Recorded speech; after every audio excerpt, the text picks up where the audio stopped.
Hello dear welcome to एकाटी चिंजुन। तो आज आम देखिए +3 AECC2 बा जोटा कि कम्युनिकेटिव लैंग्वेज। तो ये जोगाजोग भाषार एक मुख्य विषय कौन देखा ना जो रही साक्षात्कार। तो आज आम देखिए साक्षात्कार कौन आम देखी पूर्व भिडियो मात्र आज देखिए कौन ना साक्षात्कार कौन देखा प्रकार भेद देखा। तो ये जो साक्षात्कार बा जो इंटरव्यू केते प्रकार कौन आपन गोटे कथा कही रखुच्छी भिडियोटी समस्त देखूँ परीक्षा निश्चय आसो। हाँ मन रखु कि आपड़ जब ये भिडियो मिस कर ना तो आपड़ 2 मार्किया हो कि 3 मार्किया हो जिते सब संक्षिप्त प्रश्नोत्तर अच्छी तो तार आंसर आप कदापि करेंगे ना कारण ये गोटे क्वेश्चन बा ये गोटे भिडियो आम देखा जरूरी साक्षात्कार कौन देखा असाधारण साक्षात्कार कौन देखा वृत्तिभित्तिक साक्षात्कार कौन देखा विशेषज्ञ साक्षात्कार कौन देखा। तो यही भाव में जी सब साक्षात्कार अच्छी डिवाइडेड कर तो तार संबंध में सब आलोचना करिया। तेणुक कहूँ समस्ते आज ये गुरुत्वपूर्ण भिडियो को समस्ते भल भाव देखूँ मुझे बुझेदेवी कई टेंशन नियंतुनी। तो आसतु आज भिडियो को आरंभ करिया। तो क्वेश्चन कौन कही ना जोगाजोगर प्रक्रिया साक्षात्कार एक भिन्न प्रक्रिया साक्षात्कार विभिन्न प्रकार भेद साहाय्य आलोचना कर। तो ये टे क्वेश्चन टाइम मॉडिफाई कर लिखी आउ क्वेश्चन टा एमती हो पार साक्षात्कार मानव समाज को क्यों भाव प्रभावित करता है साक्षात्कार कौन ना विभिन्न विभिन्न प्रकार साक्षात्कार आलोचना कर ना एमती क्वेश्चन हो पार साक्षात्कार प्रकार भेद संपर्क में आलोचना कर। तो यार आम आंसर कौन दबा जोगाजोग प्रक्रिया साक्षात्कार एक भिन्न प्रक्रिया सतरे आम जो कम्युनिकेशनटा बुझे कम्युनिकेशन ये जो साक्षात्कार जो इंटरव्यूटा एक भिन्नटा आम कम्युनिकेशन फोन करचे आइदर टेलीफोन चिठी भिडियो करचे मात्र साक्षात्कार कौन एक भिन्न प्रक्रिया यह विभिन्न प्रकार होता है। ता मध्य प्रत्यक्ष और परोक्ष साक्षात्कार होची मुख्य एटा आम जानिचे जोटा दैनंदिन जीवन में प्रतिदिन आम परोक्ष आउ कौन प्रत्यक्ष साक्षात्कार जीवन में घटुची।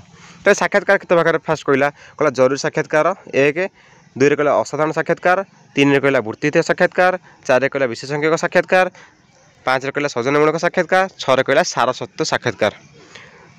तो आपड़ ये टेबुल टाइप करी टिके डिस्क्राइब कर देकी आपन टिके आउ टिके आलोचना करेंगे डायरेक्ट सदा के आलोचना करें जरूरी साक्षात्कार आपन डायरेक्टली के जीवन कि जरूरी साक्षात्कार हेडिंग देदेवी मुझे लिखिदेवी सेमती करेंगे सदा टिके इंट्रो टिके गपी गपी आसवे।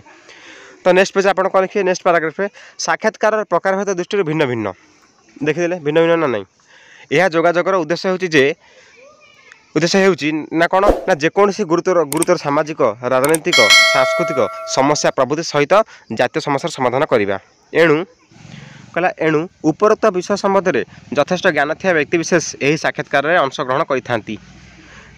देखूँ जो आम साक्षात्कार जो विभागीकरण कले तो से संबंध में से व्यक्ति से आसा दरकार तादर कहला कौन ना कारण प्रवीण राजनीतिज्ञ शिक्षाविद भाषाविद अर्थनीतिज्ञ वैज्ञानिक माने यही साक्षात्कार में भाग ना फल से सुचिंतित विचार इत्यादि को कौन ना जनमंगल कार्य लग जा पारि थाए। साक्षात्कार नौथिया व्यक्ति प्रत्येक विषय कौन ज्ञान थी आवश्यक जहाँफल यह एक कौन उच्चकोटर हो पार। जदि मुझे साक्षात्कार नौ जार इंटरव्यू नौ धन्य टीवी लाइव चली मुझे प्रश्न पचारुची कि बात्याटा केबे कौन हम तो समय बेग केते कौन रही तो ये संबंध जब मोर कौन ज्ञान न तो मुझे प्रश्न पचारे मोर माने कौन भ्रम हो तेणु भल लगे साक्षात्कार पर यार प्रचार और प्रसार उपयुक्त भाव में पारे सुफल हो मिलता है। तो जो से लाइव हो आइदर जो शूटिंग कर जो स्थान में तो से साक्षात्कार हो सारापर आम कौन करवा ना आम उपयुक्त कौन प्रचार प्रसार करिया सब हाउलिंग करिया। बहुमाध्यम साक्षात्कार प्रसारण कराए बहुमाध्यम कहले विभिन्न प्रकार माध्यम प्रसारण कौन साक्षात्कार प्रसारण कर जेपरिक कौन ना दैनिक संवादपत्र मासिक पाक्षिक कहले 15 दिनिया जोटा पाक्षिक साप्ताहिक भाव में प्रकाश पाउथिया पत्र पत्रिका गुड़िक माध्यम बेतार दूरदर्शन द्वारा प्रसारित होता है। प्रसारण व्यवस्था माध्यम अनुसार भिन्न भिन्न प्रणाली कौन होता है संगठित होता है। प्रत्येक प्रसारण प्रणाली निर्दिष्ट रीति श्रृंखला सहित संपादित हुए। रेडियो और दूरदर्शन पर साक्षात्कार रेकर्डिंग करा जाए। तापर कहला प्रसारण पूर्वर यार अनावश्यक अंश को काटी दिया जाए। ठीक कथा आम धन गोटे भिडियो धन मुझे कौन कली ना ताकू जनक इंटरव्यू आनी धन से भिडियो धन अपलोड करके समाज को कौन चेतना मध्य सेयार करी तो ताकू अनावश्यक कौन काटिदेवी मुझे एडिटिंग कला साक्षात्कार जपरी समस्त मन लाखी और शिक्षण हो पार से व्यवस्था करा जाए जे समस्ते बुझीपारे जोटा समाज को कौन शिक्षा प्रदान कर तो से भाव साक्षात्कार हेल्ले जनमंगल कर पिलाने क्वेश्चन देख कौन अच्छे ना साक्षात्कार प्रकार भेद। तो साक्षात्कार प्रकार भेद आम कौन ता संपर्क आलोचना करा पूर्व आम साक्षात्कार टे देदेले कौन कौन कर तो ये नेबा पद्धति ये सब माने बहुत सहज इजी कथा आपन टे फास्ट खाली ध्यान दिंतु साक्षात्कार नेबा पद्धति तापर आम आलोचना करिया साक्षात्कार प्रकार संपर्क में बुझिले। साक्षात्कार नेउथिबा और देउथिबा व्यक्तिंकर विषयगत गभीर ज्ञान अभिज्ञता एवं दक्षता विशेष भाव में नथिले यह सफल हो पारिबो नाही आमे जानिछे बुझिले। तेणु उभयंकर उपयुक्त विज्ञता परखी कार्यक्रम स्थिर कर जाए। निर्धारित समय आनुषंगिक वस्तु मानक यथा कैमेरा रेकर्डिंग व्यवस्था कागज कलम सहित उपस्थित रही पूर्व प्रस्तुति संपन्न करा जाए। एथि निमंते साक्षात्कार देउथिबा व्यक्ति को कौन यार विषय वस्तु संबंध अवगत करा जाए। धन मु का विषय आपको पचारि जे साक्षात्कार जहाँ को निया जहाँ साक्षात्कार रूपे ताको सब कौन जन दिज्व क्यों संबंधित तथ्य तार आशा कर तार सूचना दि जाए। ठीक कथा। तो बर्तमान आम आसा कौन ना साक्षात्कार आम जो प्रकार संपर्क कही तो संपर्क गोटे टिके आलोचना करवा। कहला जरूरी साक्षात्कार। अरे इंटरव्यू तो इंटरव्यू साक्षात्कार तो साक्षात्कार जरूरी साक्षात्कार कौन इमरजेंसी साक्षात्कार आसन देखिए कौन कहला ना एभली साक्षात्कार प्राकृतिक विपर्यय आकस्मिक दुर्घटना बा मानवकृत नाना समस्या को भित्ति कर नि जाए। ये जो इमरजेंसी इंटरव्यूटा घटे से टीवी लाइव माध्यम आप देखी पारती कि फोन देखिपारती कि आप दैनंदिन जीवन में लाइव मान कौन आप डायरेक्टली देखिथे। तो यही सब गुड़िक हूँ ना जरूरी साक्षात्कार कारण जरूरी समस्या भितर यही सब विषय गुरुत्वपूर्ण। तेणु एभली परिस्थिति रे विशेषज्ञ मानकर साक्षात्कार नहीं से तत्व कथा को कौन परामर्श आकार में ग्रहण कर प्रसारण करा जाए।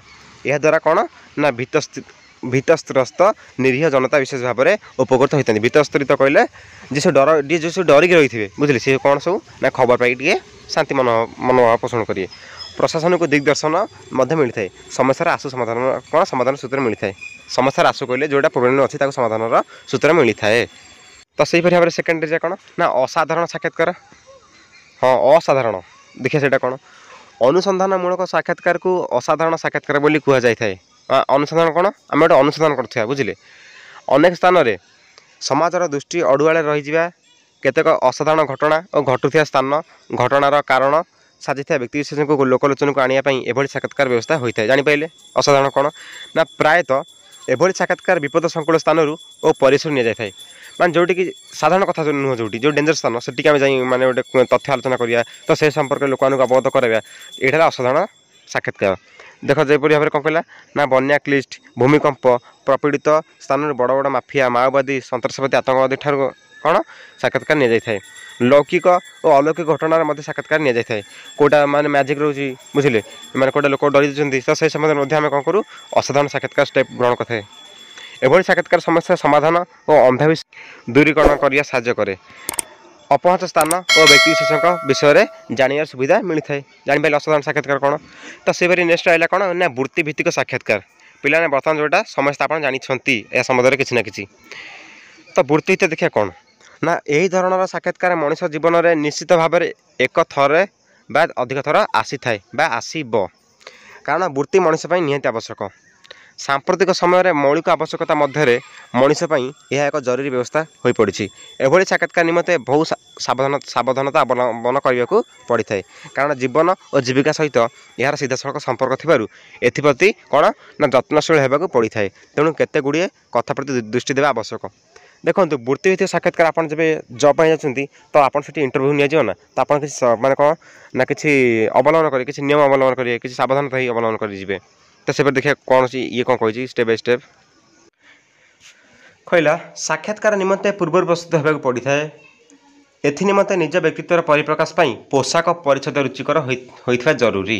पोशाक परिच्छद एक गुरुत्वपूर्ण भूमिका। जदि आपड़ से जीन पिंधि पलैबे से भल लगे कि तेणुक फर्मालिटी भाव में जी जो वृत्ति निमंते साक्षात्कार कर आवश्यक तथ्य और बरणी भित्तिक प्रमाणपत्र सांग ने आवश्यक सर्टिफिकेट डॉक्यूमेंट्स कौन बुझिले निजर सामर्थ्य अनुसार सीधा सड़क भाव में मत रखी साक्षात्कर्ता सम्मुखें निजक योग्य बोली सब्यस्त करने होता है। कन्फ्यूज केवे डरबेनि माने सेठी कौन माने कॉन्फिडेंस से बसवे सहित कथबार्ता करेंगे वार्तालाप करेंगे जहाँ पचार से आंसर देवे। तो नेक्स्ट कहला यथा संभव प्रश्नर ठीक और स्पष्ट उत्तर देवाई चेष्टा करने आवश्यक। जहाँटा पचारे बुझिले एवं उत्तर देवा समय प्रश्नकर्ता मुँह को सीधा सड़क चाहिए उत्तर देवा आवश्यक। डरबेनि डायरेक्ट फेस टू फेस अनेक कहे। साक्षात्कार समय मनरे भय आशंका क्रोध विरक्तिकर भाव को त्याग करी अति भद्र और नम्र भाव में उत्तर देवा उचित। उत्तर भूल देवा अपेक्षा ताकू एड़ाई देवा उचित फल विभ्रांतिकर परिस्थिति कौन सृष्टि हो ना।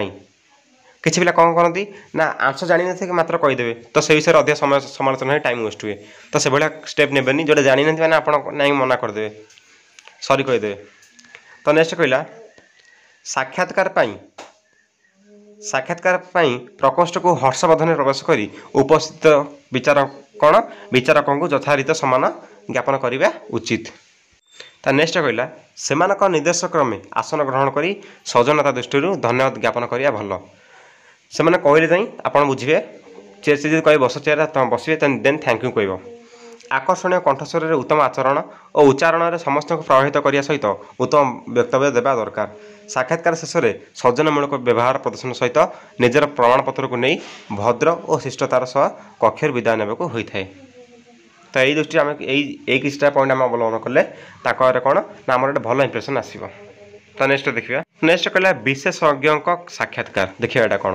ଏ ଧରଣର ସାକ୍ଷାତକାର ପୂର୍ବରୁ ନିର୍ଦ୍ଧାରିତ କରାଯାଏ। ଯେଉଁ ବିଶେଷଜ୍ଞଙ୍କୁ ନେଇ ଏହାର ବ୍ୟବସ୍ଥା କରାଯାଏ ତାଙ୍କୁ ଯଥେଷ୍ଟ ପୂର୍ବରୁ ସାକ୍ଷାତକାରର ବିଷୟବସ୍ତୁ ଅବଗତ କରାଯାଏ। ବିଶେଷଜ୍ଞଙ୍କ ସୁବିଧା ଅନୁସାରେ ସମୟ ସ୍ଥାନ ନିରୂପଣ ହୋଇଥାଏ। ଏହି ସାକ୍ଷାତକାର ବେଳେବେଳେ ରେକର୍ଡ଼ିଂ ଷ୍ଟୁଡ଼ିଓରେ ହୋଇଥାଏ। ବିଶେଷଜ୍ଞ ଧନ୍ୟ ଗୋଟେ ଆୟୁର୍ବେଦ ବିଶେଷଜ୍ଞ କି ଗୋଟେ ଆମରି ରାଜନୈତିକ ବିଶେଷଜ୍ଞ, ବୁଝିଲେ। ଏହିପରି ଭାବରେ ଆମେ ଯଦି ଟିଭି ନ୍ୟୁଜ୍ ଚ୍ୟାନେଲକୁ ଆମେ ତାଙ୍କୁ ଆଣିବା, ତ ତାଙ୍କ ସମ୍ବନ୍ଧରେ କିଛି ବାର୍ତ୍ତାଳାପ କରିବା କି ସମାଜକୁ କିଛି ଚେତନାବଳୀ ଦେବା, ତ ଏହି ସମୟରେ କ'ଣ ରେକର୍ଡ଼ିଂ ବ୍ୟବସ୍ଥା କରାଯାଇଥାଏ। ତେଣୁ ସାକ୍ଷାତକାର ପାଇଁ ବିଶେଷଜ୍ଞଙ୍କ ସହିତ ଉପସ୍ଥିତ ଥିବା ବ୍ୟକ୍ତିଙ୍କ ମାନସିକତାକୁ ଅନୁଧ୍ୟାନ କରିବାକୁ ହୋଇଥାଏ। ପ୍ରଶ୍ନ ପଚାରିବା ସମୟରେ ବ୍ୟସ୍ତ ବିବ୍ରତ ନ ହୋଇ ଶିଷ୍ଟତା ଭାବରେ କାର୍ଯ୍ୟ ସମ୍ପାଦନ କରିବା ଆବଶ୍ୟକ। ସାକ୍ଷାତକାର ପଟର ରେକର୍ଡ଼ିଂ ଅଂଶକୁ ଚାହିଁଲେ ବିଶେଷଜ୍ଞ ପୁଣି ସେଥିରୁ କିଛି ଛାଣ୍ଟକାଣ୍ଟ କରିପାରିବେ। ସମସ୍ତ ଉତ୍ତର ପାଇବା ପାଇଁ ସାକ୍ଷାତକାର ନେଉଥିବା ବ୍ୟକ୍ତି ବହୁ ଚେଷ୍ଟା କରିଥାନ୍ତି। କାର୍ଯ୍ୟକ୍ରମ ଶେଷରେ ବିଶେଷଜ୍ଞଙ୍କୁ ଧନ୍ୟବାଦ ଓ କୃତଜ୍ଞତା ଜଣାଇଥାନ୍ତି। ଏଇଟା ବୁଝିଲେ ଆପଣ ଗୋଟେ ଫିଲ୍ମ ଷ୍ଟାର ହେଉ କି ଗୋଟେ ବିଶେଷଜ୍ଞ ହେଉ କି ଗୋଟେ ଅର୍ଥନୀତିଜ୍ଞ ହେଉ, ଆପଣ ଦେଖିଥିବେ ସବୁ ଏଇଟା ହୁଏ ଟିଭି ମାଧ୍ୟମରେ। ତା କହିଲା ସୌଜନ୍ୟମୂଳକ ସାକ୍ଷାତକାର ଦେଖିବା। କହିଲା ସୌଜନ୍ୟମୂଳକ ସାକ୍ଷାତକାରରେ ପ୍ରତିଭାବାନ ବ୍ୟକ୍ତି ଯେଉଁମାନେ ଜାତୀୟ ଓ ଆନ୍ତର୍ଜାତୀୟ ସ୍ତରରେ ଖ୍ୟାତି ଅର୍ଜନ କରିଥାନ୍ତି ସେମାନଙ୍କୁ ଅଭିନନ୍ଦନ ଓ ଶୁଭେଚ୍ଛା ଜ୍ଞାପନ କରାଯାଇଥାଏ। ବିଦେଶାଗତ ବ୍ୟକ୍ତିବିଶେଷ ନୂତନ ଉଚ୍ଚ ପଦବୀରେ ଅଧିଷ୍ଠିତ ବ୍ୟକ୍ତିମାନଙ୍କର ନିଜସ୍ୱ ମତ, ଅଭିଜ୍ଞତା ଓ ଉଦ୍ଦେଶ୍ୟ, କାର୍ଯ୍ୟପନ୍ଥା ସବୁ ବିଷୟରେ ସବିଶେଷ ଜାଣିବା ପାଇଁ ଏହି ପ୍ରକାର ଆୟୋଜନର ବ୍ୟବସ୍ଥା କରାଯାଇଥାଏ। ଏଭଳି ସାକ୍ଷାତକାର ସୌଜନ୍ୟମୂଳକ ଅଟେ। ମାନେ ଯିଏ ସବୁ ରେକର୍ଡ଼ କରିଥାଏ ବିଷୟ ହେଉ କି ଆନ୍ତର୍ଜାତୀୟ ସ୍ତରରେ ସବୁ, ବୁଝିଲେ। ତ ତାଙ୍କୁ ଯେଉଁ ଇଣ୍ଟରଭ୍ୟୁଟା କରାଯାଇଥାଏ ସେଇଟା ହେଲା କ'ଣ ନା ସୌଜନ୍ୟମୂଳକ ସାକ୍ଷାତକାର। ଏଇଟା ଗୋଟେ ରେସପେକ୍ଟ ଟାଇପ୍ର। ତ ସବା ଶେଷରେ ରହିଲା କ'ଣ ନା ସାରସ୍ୱତ ସାକ୍ଷାତକାର ଦେଖିବା। ସାହିତ୍ୟରେ ବିଭିନ୍ନ ବିଭାଗରେ ଲେଖନୀ ଚାଳନା କରୁଥିବା କୃତି ସାହିତ୍ୟିକମାନଙ୍କ ସହିତ ଏହି ସାକ୍ଷାତକାର ନିଆଯାଏ। କବି, ଲେଖକ, ଔପନ୍ୟାସିକ, ନାଟ୍ୟକାର, କଥାକାର ପ୍ରଭୃତି ବିଶେଷଜ୍ଞଙ୍କ ଠାରୁ ତାଙ୍କର ଦୃଷ୍ଟିକୋଣ, ସମାଜ ପ୍ରତି ସେମାନଙ୍କ ଆଭିମୁଖ୍ୟ ବିଷୟରେ ଜଣାଯାଇଥାଏ। ଫଳରେ ନବୀନ ସାହିତ୍ୟିକମାନଙ୍କୁ ପ୍ରେରଣା ମିଳିଥାଏ, ସୃଷ୍ଟି କରିବା ପାଇଁ ଦିଗ୍ଦର୍ଶନ ପାଇଥାନ୍ତି ସେମାନେ। ମାନେ ସାରସ୍ୱତ କହିଲେ କ'ଣ, ଯିଏ ଯେକୌଣସି ଗୋଟେ ମାନେ ସାରସ୍ୱତ କହିଲେ ଗୋଟେ ମାନେ ଆପଣ ଯେଉଁ ଜ୍ଞାନରେ ପୁରା ଭରପୁର ସେ ଜ୍ଞାନରେ ପାଇଁ, ବୁଝିଲେ। ସେ ଜ୍ଞାନରେ ଆପଣ କ'ଣ ଆପଣଙ୍କର ବହୁତ ନିପୁଣତା ଅଛି, ତ ସେଇ ସମ୍ବନ୍ଧରେ ଆପଣଙ୍କୁ ଏଠି ପ୍ରଶ୍ନ କରାଯାଇପାରିବ। ତାପରେ ବାସ୍ତବରେ ଯୋଗାଯୋଗ କ୍ଷେତ୍ରରେ ସାକ୍ଷାତକାର ଏକ ଗୁରୁତ୍ୱପୂର୍ଣ୍ଣ ଭୂମିକା ରହିଛି ଏବଂ ସାମାଜିକ, ସାଂସ୍କୃତିକ ତଥା ବ୍ୟକ୍ତିଗତ ସ୍ତରରେ ଏହାର ଆବଶ୍ୟକତା ଅନୁଭବ କରାଯାଏ। ଆପଣ ଲେଷ୍ଟ ଏଣ୍ଡିଂଟା ଏଣ୍ଡ କରିଦେବେ। ଆଇଦର ଏଣ୍ଡିଂ ଷ୍ଟାଇଲକୁ ଆପଣ ଅନ୍ୟ ଭାବରେ ମଧ୍ୟ କରିପାରିବେ। ଯଦି ଆଜିର ଭିଡ଼ିଓଟି ଆପଣମାନଙ୍କୁ ସମସ୍ତଙ୍କୁ ଭଲ ଲାଗିଛି ତ ନିଶ୍ଚିତ ରୂପେ ଲାଇକ୍ କରନ୍ତୁ ଏବଂ ଚ୍ୟାନେଲକୁ ପ୍ରଥମ ଥର ପାଇଁ ଆସି ସବସ୍କ୍ରାଇବ୍ କରନ୍ତୁ ଏବଂ ଭିଡ଼ିଓଟିକୁ ଅନ୍ୟମାନଙ୍କୁ ଆଗେ ସେୟାର କରନ୍ତୁ। କୌଣସି ଲାଇକ୍ କମେଣ୍ଟ କରିବା ଅପେକ୍ଷା ଅନ୍ୟମାନଙ୍କୁ ଭିଡ଼ିଓଟି ଆଗେ ପହଞ୍ଚନ୍ତୁ, ଅନ୍ୟମାନେ ମଧ୍ୟ ଉପକୃତ ହୁଅନ୍ତୁ। ତ ଆଜିର ଭିଡ଼ିଓଟିକୁ ଏଇଠି ରଖୁଛି, ରହୁଛି। ଜୟ ଜଗନ୍ନାଥ।